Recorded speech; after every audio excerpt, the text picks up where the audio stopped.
জীবন গল্পের অধ্যায়ের আজকের দিনটা হয়ে থাকবে অনেক স্মরণীয়। রেখে যাওয়া গল্পমালায় আরো একটা পৃষ্ঠা আজকে যুক্ত হয়ে গেল। সেই সাথে থাকছে ভরপুর খায়দায় আর চমৎকার আড্ডা। এই নিয়ে আজকের পুরো ভিডিওটি।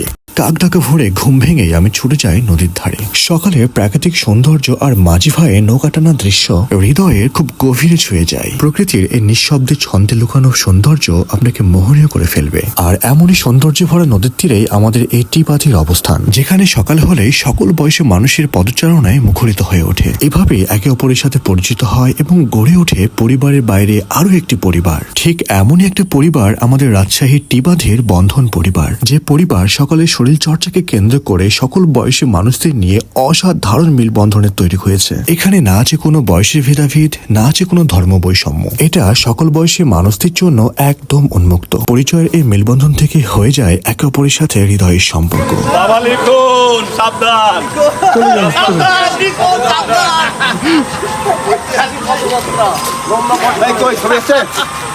বাবা লিখুন, কেমন আছো বাবা? বাবা লিখুন, কেমন আছো বাবা?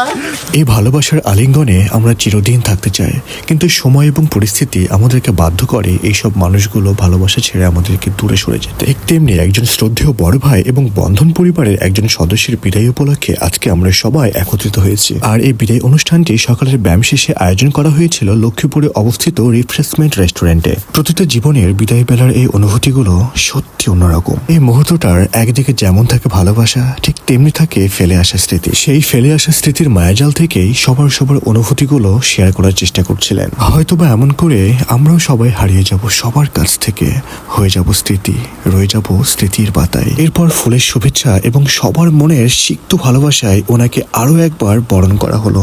এ যেন কোনো বিদায় ঘণ্টা না, মনে হচ্ছে বরণ যাত্রা। শেষ সময়ে উনি ওনার বক্তৃতায় রেখে গেছেন সবার জন্য অবিরাম ভালোবাসা। এরপর আমাদের খাওয়া দাওয়ার পর্ব শুরু হয়। সকালে নাস্তার পরিবেশনে ছিল হালকা তেলে ভাজা রুটি, ডিম ভাজি, মিষ্টি এবং সাথে ছিল ডাউল। খাওয়া দাওয়া তো চলছিল, তার সাথে আরো চলছিল অবিরাম ভালোবাসা নিয়ে এই খুনসুটিগুলো, যেটা আসলে দেখতেও মজা লাগে। খাবার দাবারের পর্ব শেষে সর্বশেষ ছিল কফির আয়োজন। কফির আড্ডাটাও জমে উঠেছিল তুমুল হাসি ঠাট্টা আর গল্পে, যেন মনে হচ্ছে ছোটবেলায় সব হারানো বন্ধুদের মিলন মেলা। আর এভাবে এত সুন্দর আয়োজনের মধ্যে দিয়ে শেষ হয় এই বিদায় আয়োজন।